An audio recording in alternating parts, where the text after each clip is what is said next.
कैसे दोस्तों, अच्छे हो तो अच्छे हो।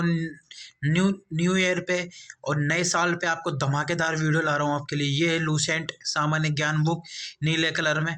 तो मैं आपके लिए जो बुक ला रहा हूँ, मतलब जो टॉपिक ला रहा हूँ बुक में से, वो इम्पोर्टेंट टॉपिक है। एग्जाम में बनेगा, 100% क्वेश्चन बनेगा। आपने इसमें मेहनत कर ली तो 100% आपका सिलेक्शन पक्का है, क्योंकि इसमें से 10 से 5 क्वेश्चन आपके टपकेंगे एग्जाम में टपकेंगे।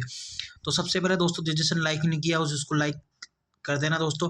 और सभी को, जितने भी स्टूडेंट हो सब देख रहे हैं, सभी को हैप्पी न्यू ईयर, नए साल की बहुत बहुत बधाइयाँ। आपके जीवन में ये नए साल बहुत प्रेरणादायक है, अच्छा है। तो सबसे पहले हमारा जो टॉपिक है, पढ़ाई को इम्पोर्टेंट रखते हैं। सबसे पहले है हमारा टॉपिक तुगलक वंश। इंपॉर्टेंट क्वेश्चन है, एग्जाम में पूछा जाता है दिल्ली सल्तनत के बारे में।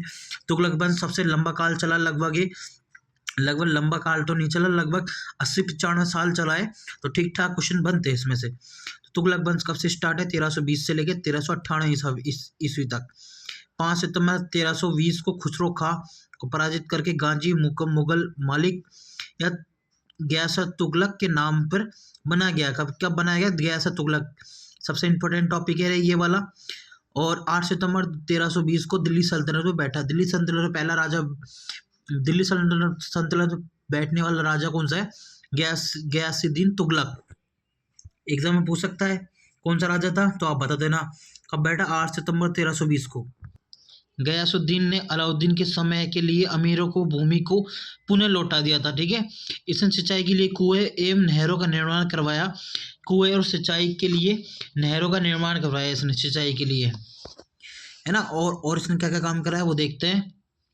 गयासुद्दीन तुगलक की मृत्यु 1325 ईसा पूर्व में बंगाल के अभियान से समय लौटते हुए जूना खां के द्वारा निर्मित लकड़ी के महल के दबकर, एक लकड़ी का महल था जिसमें जा रहा था और वो ढेस गया, तो उसमें दबकर इसकी मृत्यु हो गई।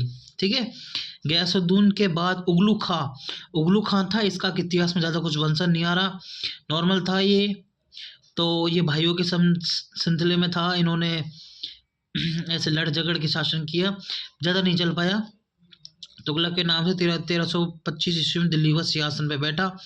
और मध्यकालीन में सुल्तानों के मध्य सर्वाधिक शिक्षित विद्वान योग व्यक्ति था ये था।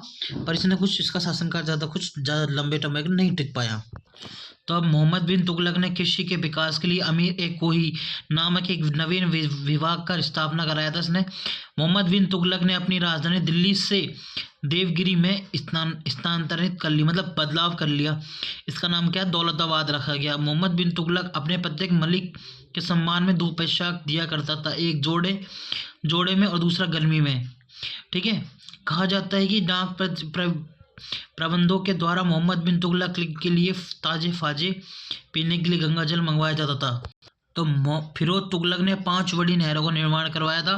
फिरोज तुगलक ने 300 नए नगरों की स्थापना की। इसमें हिसार, फिरोजाबाद, दिल्ली और फतेहाबाद, जौनपुर और फिरोजाबाद मुख्य है। और इसके शासनकाल में टोपरा गांव मेरठ से अशोक के 2 स्तंभों को लाकर दिल्ली में स्थापित कर दिया गया था। और नसीरुद्दीन के समय में ही मलिक कुशक पूरा प्रजापति था धारण किया। उसने मलिक सरवर जैनपुर में एक राज्य की स्थापना करी थी। तो ये था तुगलक वंश के बारे में। मोटा मोटा था, जितना मैंने इन्फॉर्मेशन दे सकता था मैंने पूरी दी। क्योंकि तुगलक वंश में दोस्तों यही है। नॉर्मल किसने काज करी, एग्जाम में 2-5 क्वेश्चन बनेंगे इसमें, टपकेंगे पक्का टपकेंगे।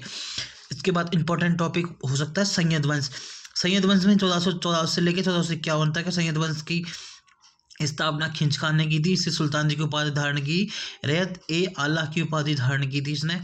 और इसकी खिंच की मृत्यु होगी 20 मई 1421 को इसकी मृत्यु हो गई थी। ज़्यादा समय शासनकाल नहीं रहा इसका, लगभग 7-8 साल तक का शासनकाल था। इसका कुछ इम्पोर्टेंट नहीं है।